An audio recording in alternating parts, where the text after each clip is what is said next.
เมื่อสงขาอะไรลงเนมเสาดีทาราพระเป็นเจ้าเสกัมค่ะวันมาในเขาแค่มาลัดในตราตั้งเกกช็อต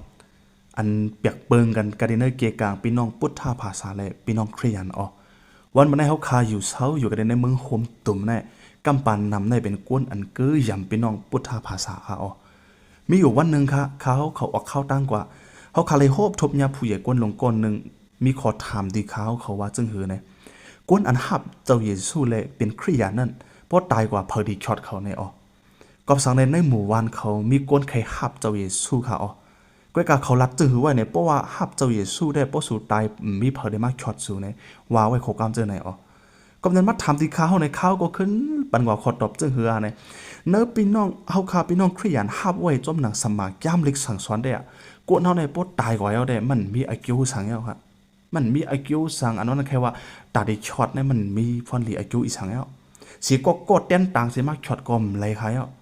ยามมือตึกอสักลิบไว้อเขาคาหาอะไรตั้งเกกช็อตเขาคาตีช็อตอะไรเมื่อยามตึกอสักลิบไว้ค่ะอ๋ออันนี้เป็นตราตั้งเกกช็อตเขาคาพี่น้องคริสเตียนหับไว้ค่ะอ๋อก็เพราะนั้นในจำดีเขาคาตัวเนี่ยเขาคาพี่น้องคริสเตียนเนี่ยเขาคาอำไรอิงปึงเนื้อตัวเจ้าเก่าค่ะบนอะไรเลยลองเกกช็อตกว่าอิงปึงเนื้อก้นเสียก็อำไรค่ะเขาคาเลยอิงปึงกระดินเนื้อผู้เกกช็อตเจ้าเกกช็อตค่ะอ๋อเจ้าป้าในเป็นเพอเป็นเจ้าเยซูคริสต์ค่ะอ๋อพี่น้องเอ้ยในตราพุทธภาษาเขากับพี่น้องพุทธภาษาได้ห้าไว้จึงหือในลองอันตั้งเกกช็อตเนี่ยเขาคาเลยอิงปึงเนื้อตัวเจ้าเก่าค่ะอ๋อลองเจ้าเก่าจ้างกำคัดเจอในที่เป็นพรดีอักโยปุ่นตัวเจ้าเก่าในเขาคาเลยหู้เจอไหนค่ะก็กะเนื้อตราคริยันสมาตราได้อ่ะมันเจอไหนครับเขาคาอิงปึงเนื้อตัวเจ้าเก่าเละเอาเอ็นแห้งเจ้าเก่าคัดเจอจ้างกำอ่ำไรเสียอิดค่ะก็เปิดสังก็เปิดว่าเขาคาในเป็นกวนมีอับเปียดมีวดอับเปียดกูก็ค่ะอ๋อเนื้อจำลิกเนื้อจำโรมาค่ะข่าวในพัดอ่านในจำลิกปนพี่น้องเขากำหนึ่งเนื้อจำโรมาตอน3 หมาย23ก้นตั้งเสียงตั้งลงมีอับเปียดเละไล่ผัดยันกันกว่าเสกาติกีจูตั้งอันพระเป็นเจ้าแก่ช็อตเอานั่นเย้าในอ๋อก้นตั้งเสียงตั้งลงในมีอับเปียดค่ะอ๋อก้นเด็กคำท่องจ้อมกันเนี่ยมาถดกันอำไรค่ะเนาะปักเบิงตราหมายในวันเมืองก้นเด็กคำถ่องเหมือนกันมีอับเปียดเหมือนกันได้จอยกันอะไรค่ะก้อยกะก็อันมีอับเปียดมีไผ่นกถ่องเนี่ยเดี๋ยวมาถุดก้นก็อันตกถ่องไรอ๋อมามาขามาถุดมันไรอ๋อวันมาได้ก้นตั้งเสียงตั้งลงเนี่ยมีอับเปียดค่ะเขาขาจอยกันไรค่ะเนาะไรค่ะก้อยกะเพลละอันเดมาจอยเขาไรเนี่ยเป็นพระอันมดจังค่ะนั่นก็เป็นเจ้าเยซูคริสต์อันมีอับเปียดเขาเจ้าเยซูคริสต์เฮ็ดจังหือเฮ็ดมันลองตั้งเกกช็อตปุ่นกวนเฮาค่ะมันเจ้าคำตายวันปุ่นกวนเฮาเนื้อเสาไม่ว่ามือออกคำตายวันค่ะคำจีอย่างเนื้อเสาไม่ว่ามือค่ะเป็นช้างจุ๋ยเอาในเข้าทั้ง3 วันในเจ้าเยซูคริสต์ขึ้นอสักลิบมากขึ้นค่ะออก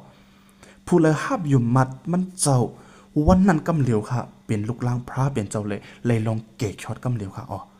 ก็บันนั้นพี่น้องเขาเว้ยตราคริยันในมันเป็นตราอันเลยอิงปึงยุ่มมัดคือยำกระดิ่งเนื้อเจ้าเกกช็อตค่ะอันนี้ตราตั้งเกกช็อตเขาคาพี่น้องคริยันหับไว้วันมันเขาคามาว่นตัวในจุดอาสักเขาคาโนเขาคา